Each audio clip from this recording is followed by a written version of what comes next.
بسم الله الرحمن الرحیم. راجع به شخصیت مرحوم آقای سبتی از جهات مختلفی میشه راجع به ایشون صحبت کرد.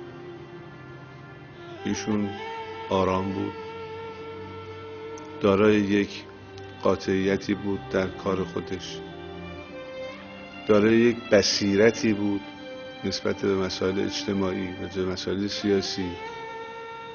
در بعد ولایتمداری به عنوان یک نمونه و الگو ازش یاد میشد.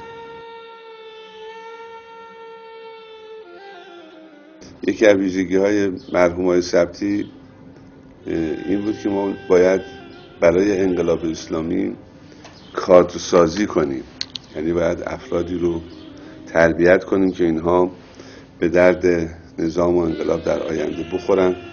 این دغدغه رو داشت. من گفت به اینکه تو هیئات مذهبی اگر مربی خوبی داشته باشن و این هیئات بدون مربی نباشه و درش مربی باشه و استادی که اونا رو هدایت بکنه، فضای مناسبی است برای اینکه افرادی تربیت بشن برای نظام. محصول هیئت‌های رزمندگان، هم پسر حاج قاسم رو نگاه میکنیم، پسر بچه اکبر و غلام اینا رو نگاه میکنیم، ماشاءالله همشون دیگه هیئت چرخون شدن. این اتفاق 25 سال پیش افتاد، تربیت کادر برای انقلاب. الان مثلا شما تو اون اعتکاف اون همه جوونی که میبینید اینا محصول هیئت‌ها هم، نه هیئت رزمندگان. محصول مساجدن، محصول دعاهای شب و روز خانواده شهدان، چون واقعا تو عسر حرج بودن بچه‌ها تو این شهر.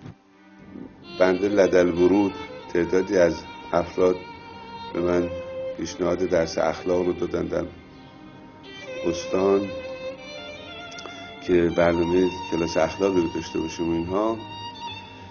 یکیشون هم مرحوم آقای سبتی بود که خیلی ایشون اصرار بر این مطلب داشت. من جلسه اولی که رفتیم پیش حاج آقا، از حاج آقا خواهش کردم که حاج آقا شما یک کلاس اخلاق تو این شهر را بندازید. نمیدونم کسی یادش میاد یا نه، تنها خواهش من از حاج آقا بود.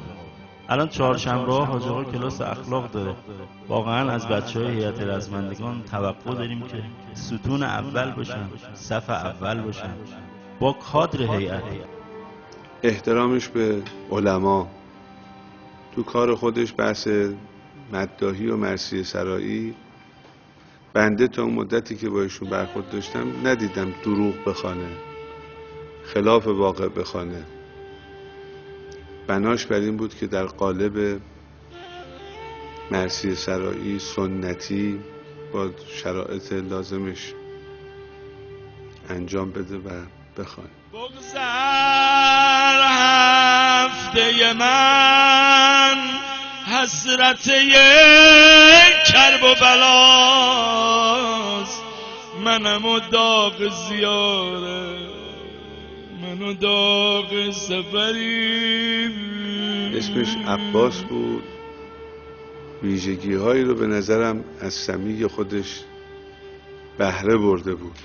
از ابوالفضائل قمر بنی هاشم ویژگی هایی داره حضرت ابوالفضل سلام الله علیه که مثلا مواسات داشت، با برادرانش مهربان بود. حضرت ابوالفضائل با وفا بود، مؤدب بود، بصیرت داشت، ولایتمدار بود. میبینیم در ایشون هم این خصوصیات هست. با اطرافیان خودش بسیار مهربان و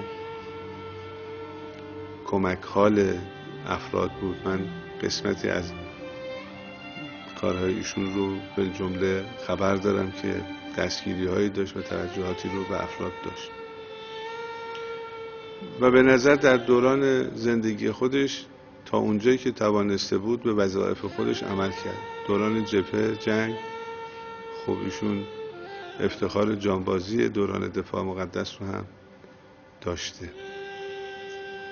لذا یک انسان نصاب تراز، شاید اینجوری بگیم انسان تراز انقلاب اسلامی که هم انقلابیه، هم بصیرت داره، در مواقع حساس حضور جدی داره، دفاع از ارزش‌ها و انقلاب داره، از رهبری تبعیت داره و در اون جایگاهی که قرار گرفته وظیفه خودش رو به خوبی انجام. خودم اگر چه خودم را دگر نمی بخشم، ولی به رحمت پروردگار خوشبینم. درست نیست بیایم به خانه، میدانم اجازه از کمی پشت خانه بنشینم. ما در بعضی از روایات داریم به این که کسی که دیگران رو هم حتی بگریاند، خود این روایت داره وجبت له الجنه، بهش برش واجبه. دائما من تو مجالس متعدد ایشون دیدم که همیشه اینو میگفت که اگر 3 بار نام حسین علیه السلام برده بشه باید اشک از چشمان افراد جاری بشه. خود ایشون پیش قدمه در این قضیه بود. قرارم حسین است، تمامی دار و ندارم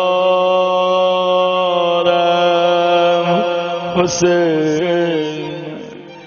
خدای تعالی انشاءالله درجات او رو عالی بگرداند و با اولیاء خودش محشور بگرداند انشاءالله. و ابعثه ممن یتبرأ منه و یخرجه. اللهم انا لا نعلم منه الا خیرا. دراز روی علی سالهاست مسکینم، خدا کند که بیاید کنار من باشد، خدا کند که بیاید زمان